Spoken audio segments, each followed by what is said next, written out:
राधा राधा राधा राधा राधा राधा राधा राधा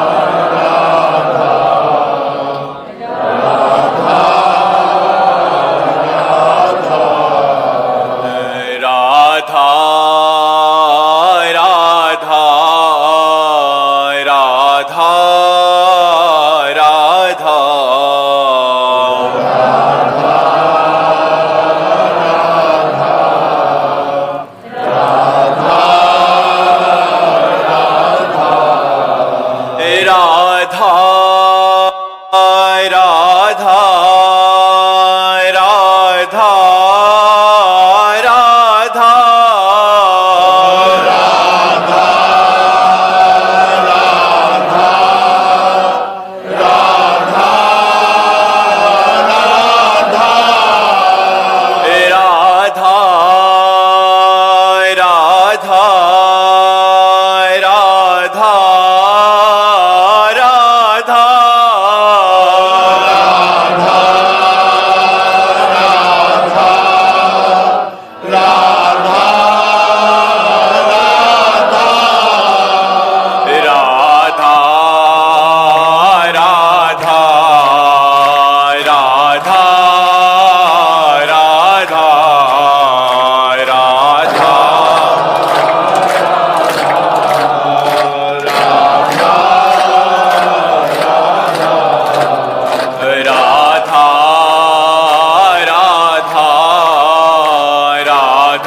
भक्तन की वृंदावन धाम की सद्गुरुदेव भगवान की।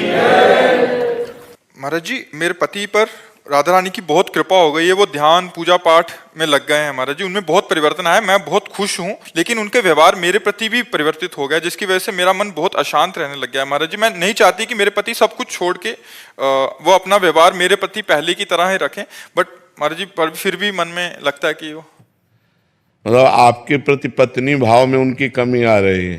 पति पत्नी के जो संबंध होते हैं उनमें ढिलाई आ रही, वो आएगी। क्योंकि असत संसार के सुखों का राग तब तक रहता है जब तक हृदय मलिन रहता है, और जब परमात्म सुख में चलने लगता है तो फिर ये सब अच्छा नहीं लगता है। ब्रह्मादिक के भोग सब विष सम लागत ताहि, नारायण ब्रज चंद की लगन लगी है जाए। रमा विलास राम अनुरागी, तजत बमन जिम जन बड़भागी। कोई बड़भागी भगवान के भक्त जन ऐसे होते हैं कि माया के विलास को बमन के समान त्याग देते हैं।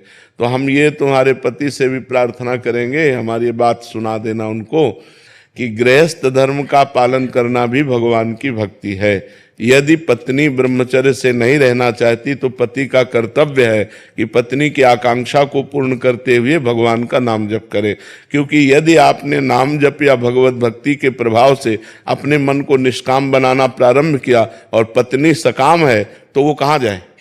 तो आप फिर अपने धर्म से भ्रष्ट हो जाएंगे। यदि वो गलत कदम रख देगी तो आपको अपनी पत्नी को धर्मयुक्त बनाने, अर्धांगिनी है वो, उसे धर्म से चलाने के लिए निष्काम होते हुए भी कामना की पूर्ति के हेतु आपको काम धारण करना पड़ेगा। धर्मयुक्त काम भगवान का स्वरूप है। धर्म विरुद्ध काम जो है वो नरकगामी बनाता है, वो नरक का द्वार है।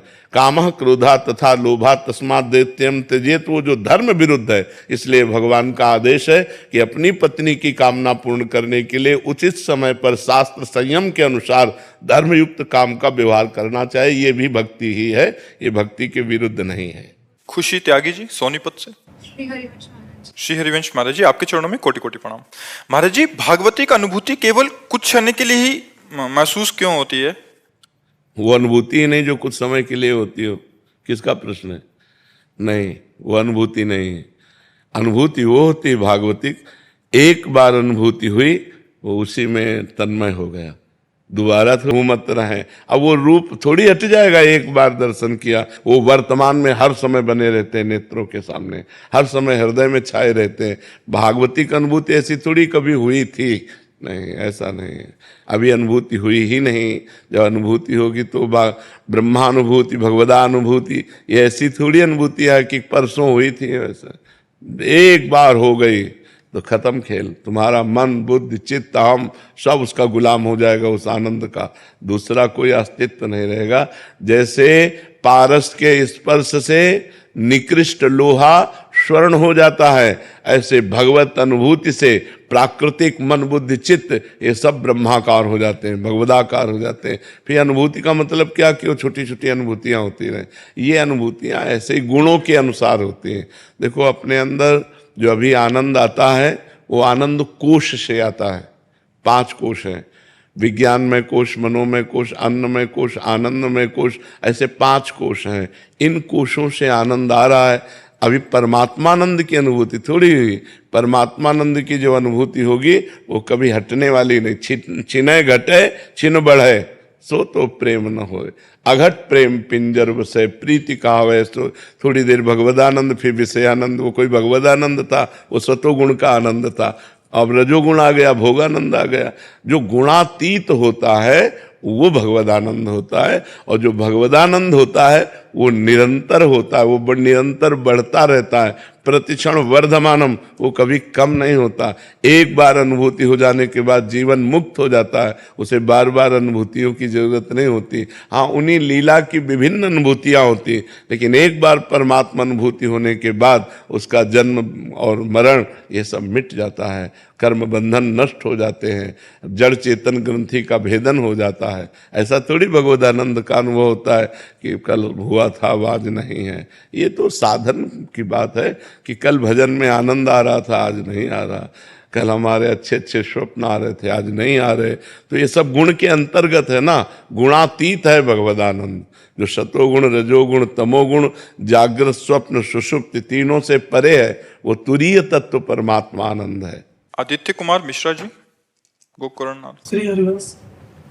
महाराज जी, जब भी हम कोई धर्म का कार्य शुरू करते हैं जो धर्म को बढ़ावा देने वाला होता है, तो भगवान हमारी परीक्षा या मुश्किल क्यों खड़ी कर देते हैं महाराज जी? ऐसा नहीं है,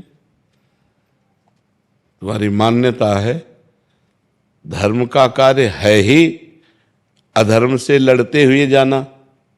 धर्म का कार्य केवल ऐसा थोड़ी कि खाली रास्ता है, तुम उसको कहते हो समस्या। समस्या नहीं, वो रास्ता ही ऐसा है। धर्म के रास्ते पे जब चला जाता है तो अधर्म के रोड़े पड़े होते हैं, उनको हटाते हुए जाना पड़ेगा, वही मुश्किल है। तो इसीलिए लोग अधर्म का मार्ग सहज में चल रहे हैं, धर्म का मार्ग ऐसे है, अधर्म का मार्ग ऐसे। नीचे उतरने में कोई परेशानी नहीं, ऊपर चढ़ने में परेशानी है। तो धर्मात्मा तो वही जो परेशानियों को रौंदता हुआ बढ़ जाए। धर्मात्मा का मतलब थोड़ी है कि फूलों पे चलना है। धर्म तो कठोरता पूर्वक अपने को, चाहे दुख मिले, सुख मिले, निंदा मिले, अपमान मिले, स्तुति मिले, जैसी भी परिस्थिति हो, मैं धर्म से नहीं दूँ। देखो, धर्म का पालन करने के लिए महाराज युधिष्ठिर को 12 वर्ष का वनवास, 1 वर्ष का अज्ञातवास, कितना कष्ट सहना पड़ा, क्योंकि धर्म का मार्ग है ही अधर्म से लड़ते हुए जाना। और अधर्म कष्ट पहुंचाएगा और वो उसे सहता हुआ बढ़ेगा, तभी तो धर्म कहा जाता है। तो इसमें परेशानी क्या है? महाराज जी, निरंतर परेशानियां आती ही जाती हैं। नहीं तो निरंतर संसार परेशानीमय है, दुखालयम अशाश्वतम। मान लो शरीर है, ये 2 कर्मों से बना है, पाप और पुण्य। तो पाप का जब फल आएगा तो दुख आएगा, और जब पुण्य का फल आएगा तो सुख आएगा। ऐसा कोई कह ही नहीं सकता कि निरंतर मुझे दुख रहता है, ऐसा कोई नहीं रहता है। समस्याएं जैसे जो तो समस्याओं से लड़ना ही तो धर्म है, और किसे धर्म कहते हैं? लड़ तो रहे हैं, तो फिर परेशान मत हो, ये कमजोरी है आपकी। आपके अंदर उत्साह आना चाहिए। नहीं, हार तो नहीं मानना, ना हार मानना है और ना निराश होना है। निराश भी नहीं होना, उसके विषय में संशय भी नहीं करना।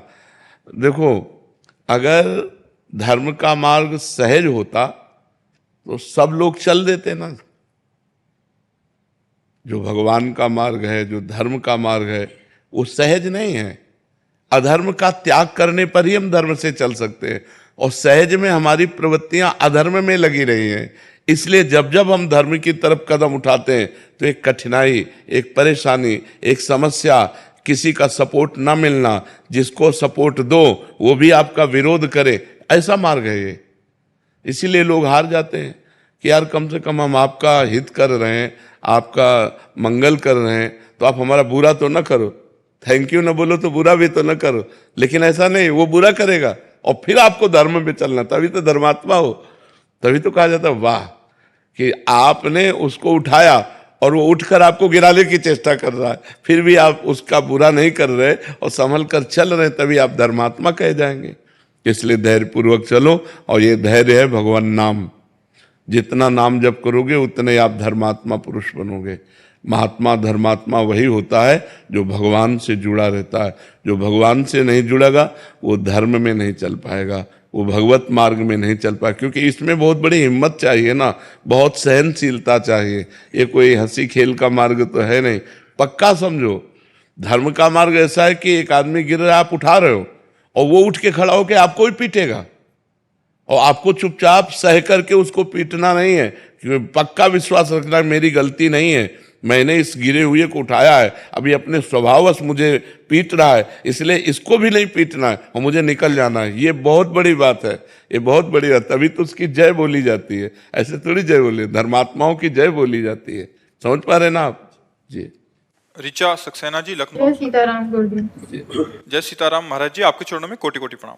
गुरुदेव, आपके कथनानुसार मैं कार्य को करते नाम जप करती रहती हूँ, परंतु घरेलू कार्य एवं ऑफिस के कार्यों में अत्यधिक व्यस्तता होने के कारण मैं गुरु प्रदत्त मंत्र का माला के द्वारा नाम नहीं जप। तो महाराज जी, मैं क्या स्वच्छ अवस्था में मंदिर की सेवा या रसोई बनाते समय गुरु प्रदत्त मंत्र जप किया? जरूर जरूर जरूर कर लेना चाहिए। गुरु मंत्र चलते फिरते उठते बैठते भी पवित्र अवस्था में किया जा सकता है। केवल अपवित्र दशा में, जैसे शौचालय के अपवित्र वस्त्र हैं, अपवित्र दशा में गुरु मंत्र उच्चारण नहीं करना चाहिए, उस समय नाम जप करना चाहिए। शेष समय सब समय गुरु मंत्र जप सकते हैं जब आप पवित्र हैं। तनिष जी अम्बाला से।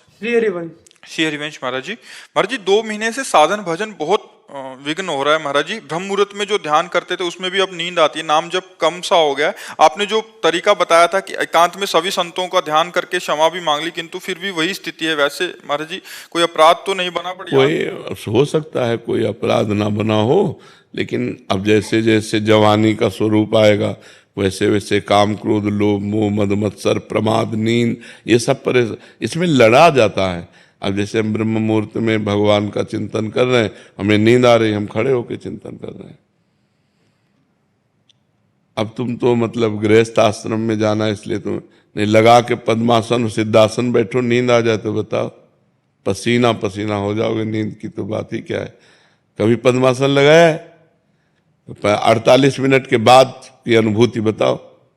2 घड़ी कहते हैं 48 मिनट, कभी 48 मिनट पद्मासन लगा के देखो, घड़ी से सामने घड़ी रख लो, और 48 मिनट के बाद फिर हमें बताओ पद्मासन में कभी नींद आता है? कभी कोई बताओ।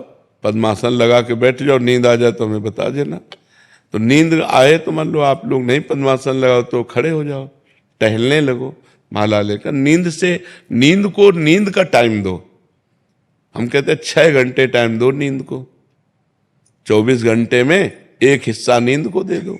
6 को 24, एक हिस्सा नींद, 6 घंटे नींद के लिए पर्याप्त है। इसके आगे तो प्रमाद स्थिति में समय नष्ट करना है, और 6 घंटे में जो नींद आई इसके बाद हम नींद को समय नहीं देंगे। हम ठंडा पानी से मुंह धोएंगे, हम टहल लेंगे, हम खड़े हो जाएंगे, लेकिन भजन के समय नींद को समय नहीं देंगे। और भजन किया जाता है, होता सिद्धों का है। अब जैसे भजन नहीं होता, ऐसा कैसे है?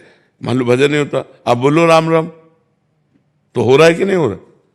अब हम कहते हैं हमारा भजन अंतर से हो, वो सिद्ध पुरुषों का होता है। अभी हमको जबान से करना है। नाम जी है जप जागे जोगी, समझ रहे हो ना? नाम जी है जप जागे जोगी, राम नाम मणिदीप धरी, जी है देहरी द्वार, तुलसी भीतर बाहरो, जो चाह सूझियार। जबान से जपो, खूब भजन होने लगेगा। ठीक है, भोजन शुद्ध करो, पिज्जा बर्गर से बचो। ये जो बाजारू भोजन है ये बाजारू भोजन स्वास्थ्य के लिए हानिकारक है और बुद्धि को पतित करने वाला है, नहीं खाना चाहिए। क्योंकि जैसे बढ़िया गरम गरम कचौड़ी निकल रही चटनी के साथ अच्छी लगेगी, पर उसका तेल कब का है, कैसा है, कौन सा तेल है, कौन सा घी है, कैसा हमें लगता है भजन करने वाले अगर ऐसे कचौड़ी पकौड़ी पिज्जा बर्गर ये सब पाएंगे तो कैसे, अरे चुपचाप मूंग की दाल रोटी घिया की सब्जी परवल की सब्जी ऐसे पाओ साधारण, तो अभी देखो सत्वगुण आ जाएगा, सत्वगुण में भजन होगा। इधर उधर की चीजें तो बिल्कुल नहीं ठीक है।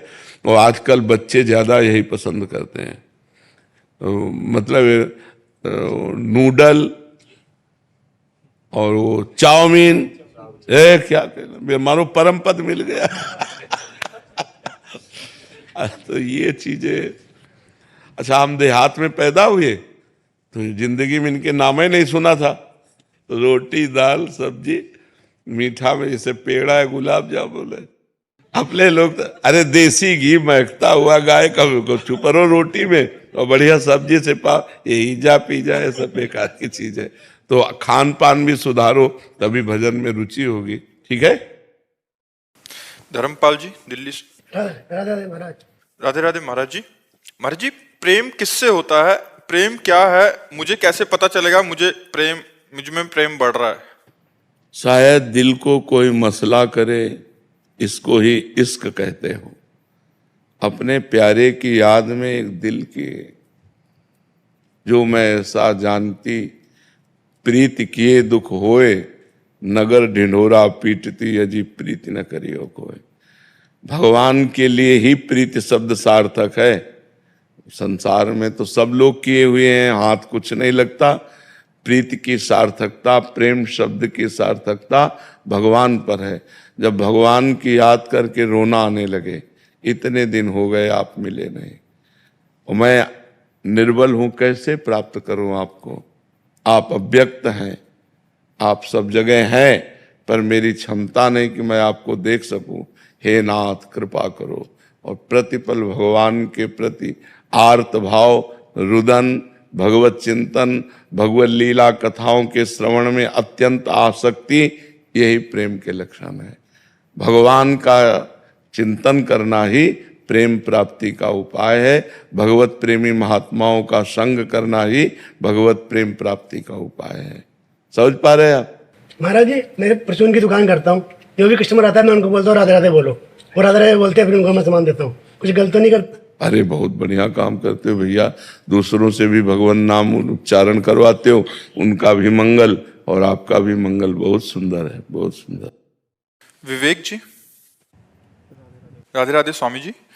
स्वामी जी, कहा जाता है कि आत्मा और अकाल मृत्यु वाले लोग को मुक्ति नहीं मिलती और आत्मा भटकती रहती है। महाराज जी, मेरा प्रश्न है कि अगर ऐसा है तो परिवार के लोग उस आत्मा की शांति और मुक्ति मिले उसको, उसके लिए हमें क्या करना चाहिए? श्रीमद् भागवत का सप्ताह पारायण, भगवान नाम कीर्तन, साधु समाज को भोज भंडारा और ये सारे पुण्य उस जीवात्मा को दे दिए जाएं तो जीवन मुक्तता की तरफ आगे बढ़ेगा। नहीं तो आत्महनन, आत्महत्या करने वाले को और जो महत पाप करने वाले जन हैं, इनकी अधोगति होती है, प्रेत योनि आदि को ये प्राप्त होते हैं। तो अगर इनके लिए धार्मिक कृत्य ना किए जाएं तो पता नहीं कितने कल्प इनको भटकना पड़ेगा। तो इसलिए परिवार वालों को चाहिए कि धर्म ग्रंथों का पाठ रखवावें, धर्म ग्रंथों का गायन करवावें, साधु समाज की सेवा करें, भगवान नाम जप करके उस जीवात्मा को दें, तो उसके फल के रूप में वो फिर अपने पाप से मुक्त होकर के आगामी योनियों को प्राप्त हो जाएगा। तो ये करना चाहिए। श्रीमद् भागवत का पाठ कराना चाहिए।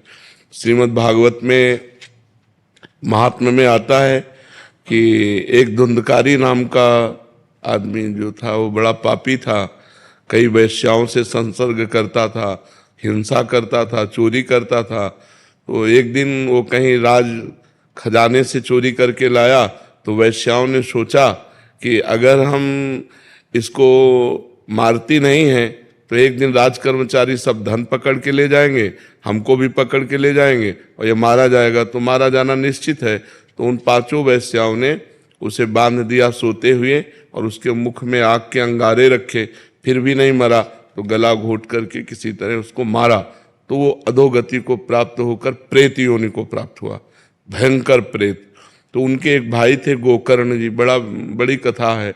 तो गोकर्ण जी तीर्थ यात्रा करके आए हुए थे, घर में शयन कर रहे थे, तो कभी भेड़ा बन जाता, कभी सिंह बन जाता, कभी इंद्र बन जाता। तो उनका ये विपरीत दशा को प्राप्त हुआ। कोई देव तो है नहीं, ये प्रेत है।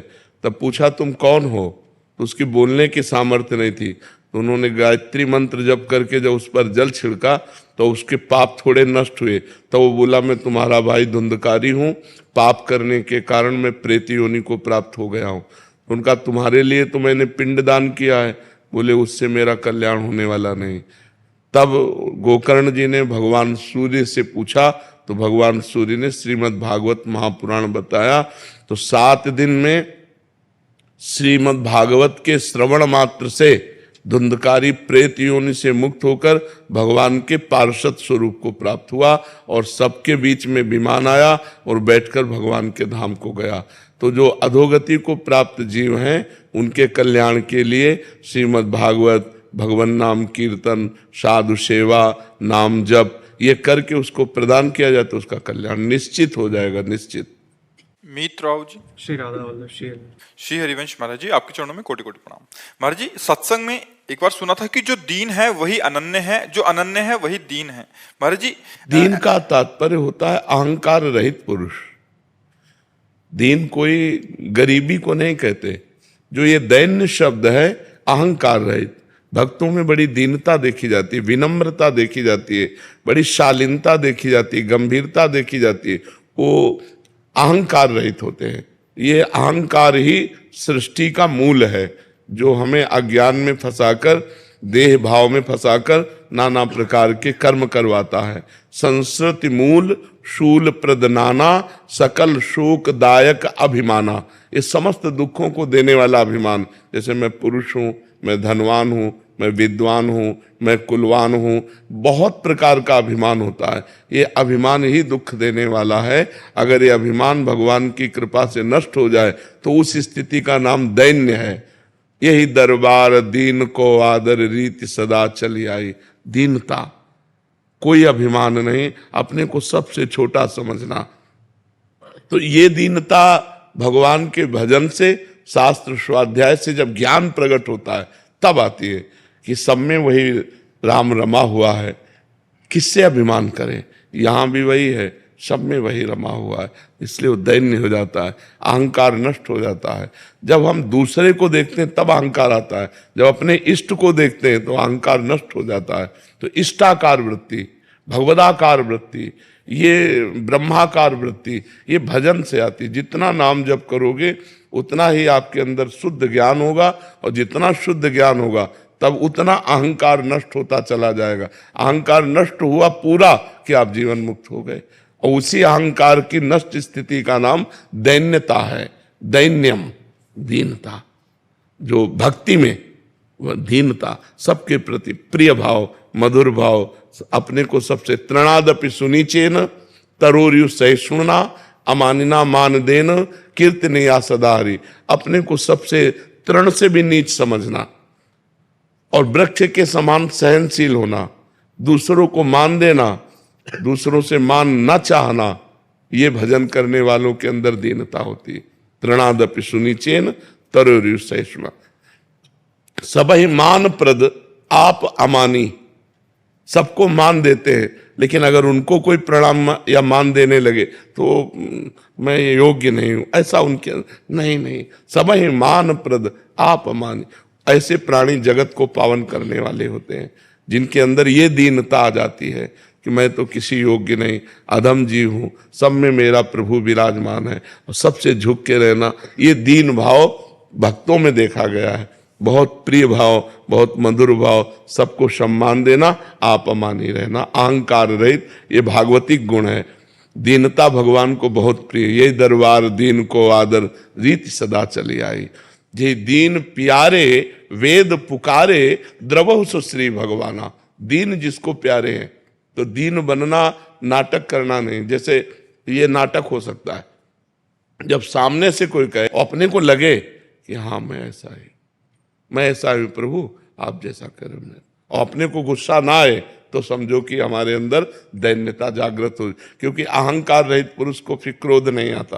क्रोध तब आता है जब अहंकार होता है, अपने में बल का आवेश होता है तब आता है, या फिर भगवान प्रेरित करें दुष्टों के विनाश के लिए तो फिर आता है। तो पर वो दैन्य भक्त सदैव अपने स्वभाव में दैन्य ही रहता है जी। अभिनय त्यागी जी। राधे राधे महाराज जी। महाराज जी, जैसे आप कहते हैं कि गुरु प्रकट रूप में होना चाहिए, साधारण नाम लेने में और गुरु प्रदत्त नाम लेने में फर्क होता है। महाराज जी, आपके श्रीमुख से सुना है कि जैसे कि एक हमारी सामने से गुरु की दृष्टि पढ़ना और एक सुन के पढ़ना, तो महाराज जी जो व्यक्ति आपके आना आपके सामने संभव नहीं है, उसको वो अपने गुरु रूप में स्वीकार कर लिया, तो उस आप कैसे शिष्य या वो कैसे? आज्ञा पालन करना ही गुरु को स्वीकार करना है। जो सत्संग सुना जा रहा है यदि उसका हम आचरण करें तो हमारे अंदर गुरु भक्ति सुदृढ़ हो जाएगी। लेकिन हम बिना दर्शन के, बिना मिले, बिना संग के हम कैसे उस उन्नति को प्राप्त हो सकते हैं? एक बार हमें गुरु चरणों में समर्पित होना चाहिए, एक बार हमें गुरु संग करना चाहिए। बिना संग भजन न होई संग बिन, और भजन बिना नहीं प्रेम, छिन्हू भजन न छाड़िए धरिए अध्रु नेम। ऐसे बात नहीं बनती। गाइड को साथ लेके चला जाता है। अगर आपको यहाँ कहीं वृंदावन में दर्शन करने हैं तो गाइड करना होगा, और गाइड करने वाले को साथ लेके और उसकी आज्ञा के अनुसार चलना होगा। ये गली नहीं, इधर से चलिए, इधर से चलिए। ऐसे ही गुरु का संग तब जाकर के चढ़ता है प्रेम का रंग। अब केवल मान लिया आपने और गुरु की नहीं मानी, तो गुरु के मानने से बात नहीं चलेगी, गुरु की मानने से चलेगी। गुरु की वाणी मानो, बस फिर बात बन जाएगी। तो गुरु का दर्शन, गुरु का संग और गुरु की आज्ञा का पालन, यही भगवत प्राप्ति कराते हैं। तो बिना प्रगट गुरु के कैसे बात बन सकती है? हमें डांटेगा कौन? हमारा निरीक्षण परीक्षण कौन करेगा? गुरुदेव। तो हमें गुरु का संग अत्यंत आवश्यक है प्रगट में। प्रगट में बिना गुरु के रंग नहीं चढ़ता। चाहे करके देख लो, कोई करके देख लो।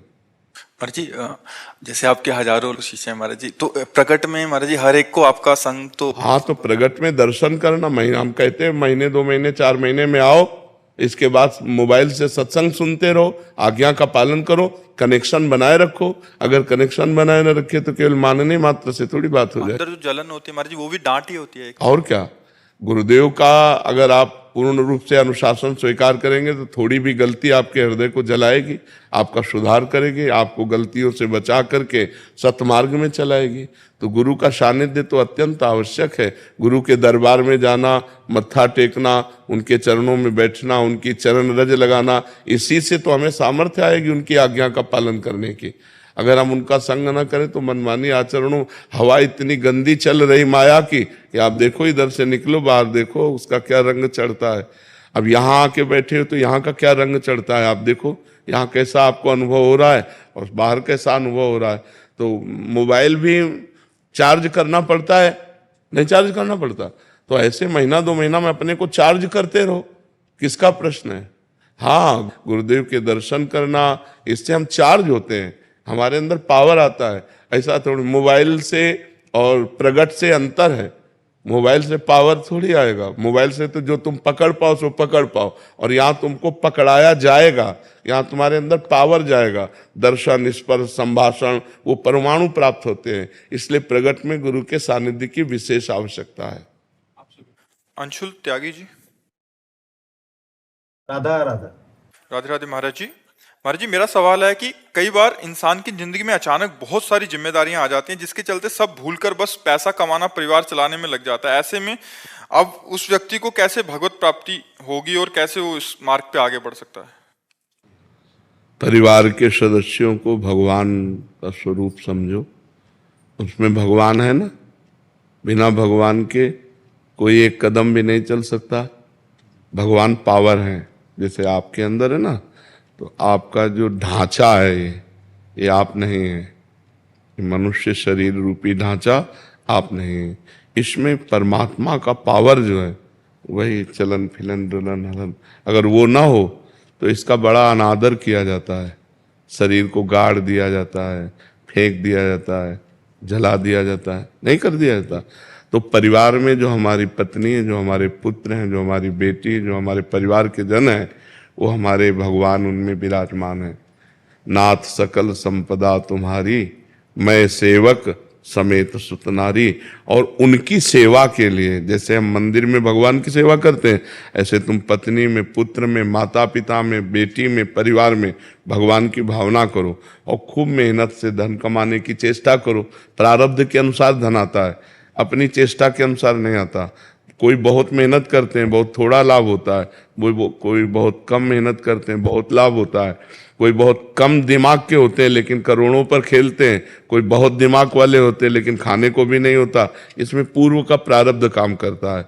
तो नाम जप तो कर सकते हैं ना, राधा राधा रटते हुए, अंदर राधा राधा जपते हुए हम कोई भी कार्य करें, और जो कार्य करें वो भगवान को समर्पित कर दें, और जिनके लिए कार्य कर रहे हैं वो सब भगवान के ही स्वरूप हैं, ऐसा माने तो गृहस्थी में रहते हुए भगवत प्राप्ति हो जाए। है कठिन, है ना, सबको भगवान मानना कठिन है नहीं, और भगवान है मानना क्या, सब में भगवान है, पावर तो वही है। उनके बिना कोई एक कदम नहीं चल सकता, एक पलक नहीं झपक सकती, वही तो विराजमान है अंदर। देखो ना, नाचते नाचते लोग मर जाते हैं, भगवान अंतर ध्यान हो गए तो ढनंग गया शरीर। अभी नाच रहा था, अभी ढनंग गया। तो हमें विचार करना है कि सब में भगवान विराजमान है। मेरे परिवार के रूप में मेरे भगवान है, और मैं भगवान के लिए धन कमा रहा हूँ। और जो धन कमा रहे हैं उस समय क्रिया करते समय राधा राधा बीच में स्मरण करते जाओ, तो अपनी कर्म को करते हुए जो नाम स्मरण करता है और कर्म को भगवान को समर्पित कर देता है, वो भगवान को ही प्राप्त होता है। इतना तो करना पड़ेगा, और बुराई छोड़नी पड़ेगी। पराई माता बहनों की तरफ गंदी दृष्टि, शराब पीना, मांस खाना, जुआ खेलना, हिंसा करना, बेविचार, ये सब छोड़ना होगा। तब भाई भगवत प्राप्ति करने के लिए तो ये छोड़ना होगा ना। गंदी बातों को छोड़ दो, भगवान का नाम जपते हुए कर्म करो, और परिवार में श्री भगवान को देखो, मुक्त हो जाओगे। बेटिया है महाराज जी 2 साल की, उसको राधा जब आपको दिखा दिखा के राधा जब करती है। हाँ, तो हमारी बात समझ में आ गई ना। आशीष जी दिल्ली से, राधे राधे गुरुदेव। महाराज जी, मन जड़ है या चेतन? अगर जड़ है तो हमारे उभय कंट्रोल में क्यों नहीं है? उभय उभय है। उभय माने दोनों तरफ है। वो चैतन्य में लगा तो इंद्रियाणाम मनश्शास्त्र स्वयं भगवान है, और जड़ में लगा तो जड़ में लगा हुआ गंदी गंदी चीजों को भोगता रहता है। ये उभय स्वरूप है, उभय रूप है मन। ना इसे आप पूरा जड़ कह सकते हैं और ना आप इसे पूरा चैतन्य कह सकते हैं। ये चैतन्य भी है और ये जड़ भी है। प्रकृति से युक्त होने के कारण जड़ है, और परमात्मा स्वरूप होने के कारण ये चैतन्य है। इसी से परमात्मा का ज्ञान होता है, इसी से परमात्मा का ध्यान होता है, इसी से जगत के गंदे कार्य होते हैं। तो जड़ में लगने के कारण वो जड़ हो जाता है, और चैतन्य में लगने के कारण चैतन्य हो जाता है। वो उभय रूप है, उसे आप न जड़ कह सकते हैं न चैतन्य कह सकते हैं। वो जड़ चैतन्यमय है, केवल चैतन्य नहीं कह सकते और केवल जड़ नहीं कह सकते। और वश में करने के लिए साधना है, ऐसे थोड़ी वश में कर लोगे। उसके लिए साधना, साधना के द्वारा वश में होता है। अगर वश में ना होता तो कोई भगवत प्राप्ति कर ही नहीं सकता था। तो वश में तो किया जा सकता है, लेकिन कठिन है, कठिन है, असंभव नहीं है, कठिन है। अभ्यास करते रहो, खूब नाम जप करो, शास्त्रों का स्वाध्याय करो, पवित्र आहार करो, ब्रह्मचर्य से रहो, मन को अधीन कर लोगे। प्राण, मन और ब्रह्मचर्य तीनों का एक योग है। जो प्राण, ये प्राणवायु चल रही, ये जब स्थूल हो जाएगी तो मन चंचल हो जाएगा। मन चंचल, एकाग्रता रहित, स्थूल प्राण। अगर प्राण सूक्ष्म, अल्पाहार करने वाला, अल्पाहार करने वाला और निरंतर भगवत चिंतन करने वाला, ब्रह्मचारी व्रत में रहने वाला, तो मन को सहज में अधीन किया जा सकता है। मन सहज में अधीन हो जाएगा। अब गंदी बातें मोबाइल से देखो, गंदा भोजन पाओ, गंदे आचरण करो, मन को वश में करना चाहो, नहीं होने वाला है। पवित्र आचरण हो, पवित्र भोजन हो, पवित्र विचार तब आएंगे जब हमारा सब पवित्र। और पवित्र विचार कोई निषेध नहीं है, गलत विचारों से मन को हटाना है, गलत आचरणों से मन को हटाना है। तो नाम जप करो, पवित्र आहार करो, पवित्र विचार वाले बनो, पवित्र शास्त्रों का स्वाध्याय करो, कोई नशा न करो, मांस मछली मत खाओ, गंदे दृश्य मत देखो, गंदा आचरण मत करो, नाम जप करो तब आकर के मन वश में। नाम जप के बिना पूरा जीवन अधूरा है, कोई भी कहीं भी हो, अगर नाम जप नहीं है तो सब बकवास है, पूरा जीवन बकवास है। नाम जप होना अत्यंत अनिवार्य है। करते हो नाम जप? तो काउंटर तो लिए नहीं माला, ले लो, वैसे करता हूँ। तो हमें लगता है शुरुआत में रखना चाहिए यार, शुरुआत में काउंटर ले लो, तो उससे संख्या में पता चलेगा कि आप कितना जपते हो, तो आपका मन और उसमें लगने लगेगा। ठीक है, थोड़ी देर कभी आसन में भी बैठा करो, बैठते हो, समय मिलता है आसन में बैठने, समय तो है लेकिन बैठा ही जाता, दर्द हो जाता है पैरों में, दर्द हो जाता है। अभ्यास करो, अभ्यास करो, अभ्यास से हो जाता है। अभ्यास योग युक्तेन, अभ्यास करो, थोड़ी देर बैठा करो। ठीक है। केशा जी भावसार से। राधे राधे गुरुजी। गुरुजी मैं सूरत से आई हूँ, मैं पेशे से मनोचिकित्सक हूँ। जो लोग डिप्रेशन, डरना, मन उदास, अकेलापन के साथ मन बुद्धि लोगों का उपचार करती हूँ। अपने सेशन में कई बार आपके सत्संग में सुनी बातों को भी बताती हूँ, जैसे जल्दी उठना, साफ सफाई, ध्यान रखना, ऐसी बातों को। महाराज जी क्योंकि अधिकतर लोग आत्महत्या के लिए विचार करते हैं, दिन भर ऐसी नकारात्मकता भरी, जब अधिक पाप हो जाता है, अधिक पापाचरण हो जाता है, तो शरीर नष्ट करने के लिए स्वयं ही प्रेरित कर देता है मन। ये जो आत्महत्या है ये अधिक पाप का कारण है। अधिक चिंता, अधिक शोक, ये सब पाप के लक्षण है। अधिक चिंता, अधिक शोक हुआ और नकारात्मक भाव बढ़ गए तो उसको लगता है कि शरीर शांत कर दें तो हम शांति को प्राप्त, लेकिन ऐसा नहीं है। जी दूसरों को तो बचा देती हूँ, बट इतना खुद निराश हो जाती हूँ कि ऐसी लगता है कि इतना मदद करने पे भी लगता है कि इसको छोड़ दूं क्या पेशे को। नहीं, पेशा न छोड़िए, अब भगवान का नाम जप कीजिए। नाम जप से आपके हृदय में इतनी सामर्थ्य आ जाएगी कि आप दूसरों को सुख देने वाली बातें करते हुए दूसरों के दुख से आप लिप्त नहीं होंगे। जैसे डूबने वाले को बचाना है तो हमें वस्त्रादि का, अगर हम स्वयं अच्छे तैराक नहीं और गए तो डूबने वाला पहले हमको डुबोएगा, क्योंकि वो सांस लेना। चतुर यही है कि उसे कोई डंडा, कोई वस्त्र पकड़ा दे और फिर उसके सहारे उसको खींच ले। तो ऐसे ही जो शोक में डूब रहे हैं, जो डिप्रेशन में डूब रहे हैं, जो नकारात्मक भाव में डूब रहे हैं, हमें चाहिए हम बात पकड़ा दें उनको, हम उनके दुख में लिप्त ना हो, निरपेक्ष होकर। नहीं, वो उनकी बातें सुन सुनकर आप डिप्रेशन में पहुंच जाएंगे। अगर आप समर्थ नहीं है तो 10 से 50 लोग आप रोज मिल रहे तो सुन सुन करके दिमाग, क्योंकि वो सब सांसारिक बातें हैं, वो आपके दिमाग को कमजोर कर देंगे। यदि आप नाम जप कीजिए तो नाम जप में एक अपूर्व आनंद होता है हृदय में, और उससे एक सामर्थ्य मिलती है। आप अपना व्यवहार बहुत अच्छा कीजिए, अपनी मृदु बातों के द्वारा, उत्तम बातों के द्वारा प्रवीणता पूर्वक दूसरों के मनोबल को पुष्ट कीजिए। कुछ औषधियां भी दीजिए और कुछ वाणी के द्वारा भी उनको परिपक्व कीजिए, और आप नाम जप के द्वारा पुष्ट होइएगा, लिप्त नहीं होइएगा। अगर लिप्त होंगे तो फिर आप, जैसे अभी आप कहें तो आप लिप्त हो जाते हैं। लिप्त मत होइएगा, तटस्थ रहिएगा। वो उसके कर्म हैं बिगड़े हुए, आज हमारे पास आया है, हम सुधारने की चेष्टा करते हैं। वो प्रयास करे और भगवान कृपा करें तो ठीक हो जाएगा, नहीं ठीक होता तो भोगे अपने कर्मों का फल है। आप तटस्थ रहिएगा और नाम जप कीजिएगा, और ये बंद तो कीजिएगा नहीं, क्योंकि भगवान ने अगर ये प्रवीणता दी है कि अपनी वाणी के द्वारा हम दूसरे के दुख का निवारण कर सकें तो जरूर करना चाहिए। ये परोपकार की भावना से भी होता है, अर्थ ही सब कुछ थोड़ी होता है। हाँ, दूसरा थोड़ी तुम्हारी बातें सुनकर साहस किया, जीने का साहस किया तो बहुत उत्तम बात है।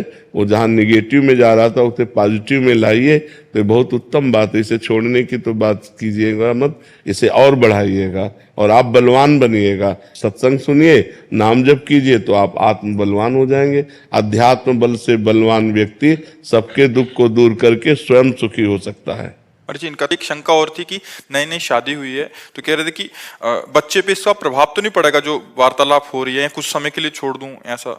नहीं नहीं, परोपकार की भावना है ना, तो हम कह रहे हैं बच्चा भी इन्हीं के अगर मार्ग का अनुसरण करने वाला हो और परोपकारी हो तो वो कितने सैकड़ों हजारों लोगों के दुख को दूर करने वाला होगा। इससे नहीं, आप जो नाम जप करेंगे, आप जो आहार करेंगे, आप जो चिंतन करेंगे एकांत में, वो गर्भ पर प्रभाव पड़ता है। ऐसे बाहरी व्यवहार पर, नौकरी पेशा का गर्भ पर थोड़ी प्रभाव पड़ता है। गर्भ का स्वयं का जो गहरा चिंतन है वो प्रभाव डालता है। माता के उदर में जो बालक होता है, माता का जो गहरा चिंतन होता है उसका प्रभाव, उससे संस्कार बनते हैं। तो इसलिए आप नाम जप कीजिए, भगवत कथा सुनिए, सत्संग सुनिए और स्वयं भगवत परायण रहिए, तो फिर दूसरों के दुख का निवारण करते हुए आप और आपका परिवार सुखी रहेगा। ईश्वर चंद जी बिहार से। बिहार में। श्री हरिवंश महाराज जी, महाराज जी आपके चरणों में कोटि कोटि प्रणाम। महाराज जी आपके आशीर्वाद से नाम का महत्व समझने लगा हूँ। सुना या पढ़ा था पहले भी, पर समझा अभी हूँ आपकी कृपा से। महाराज जी प्रश्न है कि विचारधारा और जीवन शैली के इस परिपक्व स्तर में पहुंचकर ग्रस्त जीवन जीते हुए संसार रूपी तालाब के राग द्वेष लोभ मद मोह मत्सर रूपी जल से स्वयं को कैसे अछूता रखूं, जबकि अभी तक इसी में अटका डूबा हुआ हूँ। महाराज जी जब आपको ये ज्ञान है कि ये राग है, ये द्वेष है, ये छल है, ये कपट है, तो उसके त्याग की सामर्थ्य भी तो है ना। ज्ञान में सामर्थ्य भी होती है। जब हमको पता है कि राग है, इसमें बंद करके जन्म मृत्यु के चक्कर में फंसा जाता है, राग से ही द्वेष उत्पन्न होता है, तो हम भगवान नाम जप करते हुए राग द्वेष रहित क्यों नहीं होते? होना तो आपको ही पड़ेगा। हम इसे पकड़े, अब हमें कोई छुटावे? तो ये थोड़ी हमें पकड़े, हमने पकड़ा है। ऐसे ही राग हमने किया है, कोई हमसे राग कर रहा है क्या? हम राग किए हुए हैं, हम ही द्वेष कर रहे हैं, हम ही बंधे हुए हैं और हम ही कह रहे हैं हम ही बंधे हुए हैं, कोई छुड़ा दे। एक संत ऐसे आम के पेड़ को कस के पकड़ लिया, एक राजा से कहा मुझे छुड़ा दो, आप बहुत बलशाली हो। तो हंसने लगे, महाराज आपने पकड़ा है, आप ही छोड़ो। तो बोले हाँ, इस माया को तू ही पकड़े, तेरे को ही छोड़ना पड़ेगा। कहीं माया नहीं पकड़े, कहाँ पकड़े हमें बता? ये माया रूपी शरीर है, इसी को मैं मान लिया, इसी से राग द्वेष होने लगे। अगर हम प्रशांत आत्मा राग द्वेष रहित हो जाए तो अभी अंतःकरण शांत हो जाए। अंतःकरण में जो चिंता भय शोक है ना, प्रशांत आत्मा विगत भीर ब्रह्मचारी व्रति स्थित है। जो अपनी हर इंद्री को ब्रह्मचर्य से रखता है, राग द्वेष रहित अंतःकरण है, जो भय रहित है, वो परमात्मा को प्राप्त है। तो परमात्मा को यदि प्राप्त करना है तो नाम जपते हुए हमको राग द्वेष रहित होना, अपने हृदय को शांत रखना है। यहाँ सब इंद्रजाल है, माया का छल कपट चल रहा है। भगवान को देखो तो कहीं कुछ नहीं है, भगवान को नहीं देखा तो सब माया ही माया है। दो ही हैं, एक भगवान की माया। माया का त्रिगुण रूप है, सतोगुण रजोगुण तमोगुण, उसी का प्रभाव चलता रहता है। तो हमें चाहिए कि भगवान नाम जप के प्रभाव से हम राग द्वेष रहित स्वयं हो। सामने में जब हम भगवान देखकर बर्ताव करेंगे तो राग द्वेष नहीं होगा। अपने भगवान से हम द्वेष करेंगे क्या? और सामने भगवान है तो प्रेम होगा, राग नहीं होगा। राग बंधन कारक है, राग द्वंद्व के अंतर्गत आता है। राग का द्वंद्व द्वेष है। जैसे जय का पराजय है, मान का अपमान, तो राग का द्वेष है। तो राग द्वेष रहित, मान प्रतिष्ठा की भावना रहित जो हृदय होता है वो शांत होता है। जो भगवान से चित्त को जोड़े होता है वो भय रहित होता है। भय, मैं शरीर हूं, ये जितना भाव दृढ़ रहेगा उतना भय होता रहेगा। और भगवान मेरे हैं, ये भाव जितना दृढ़ होगा उतने निर्भय होते चले जाओगे। और हर इंद्री का ब्रह्मचर्य चाहिए, हर इंद्री का ब्रह्मचर्य, तब वो भगवान को प्राप्त होता है, तब उसे भगवदानंद की प्राप्ति होती है। शब्द स्पर्श रूप रस गंध, 5 ज्ञानेंद्रियों के द्वारा जो भोगा जाता है, ये शास्त्र धर्म युक्त भोगा जाए और खूब नाम जप किया जाए तो भगवान की प्राप्ति हो जाए। पर यहाँ तो मनमानी सब चल रहा है, शास्त्र के अनुसार कहाँ चल रहा है? तस्मात् शास्त्रम प्रमाणम ते कार्याकार्यो व्यवस्थितो। कार्य और अकार्य की जो शास्त्र ने व्यवस्था की, कौन मान रहा है? जो मान रहा है वो आनंद को प्राप्त हो रहा है, जो नहीं मान रहा है वो चिंता भय शोक को प्राप्त हो रहा है। इसलिए छूटना हम ही को है, अपने द्वारा अपना उद्धार करना है। कोई अपना उद्धार नहीं कर सकता। कोई दूसरा अपना उद्धार नहीं कर सकता, अपने द्वारा अपना उद्धार करना है। हम जो सुना, हम जो पढ़ा, उसे अपने जीवन में उतारे और खूब नाम जप करें, भगवान की प्राप्ति हो जाएगी। समझ पा रहे हैं आप?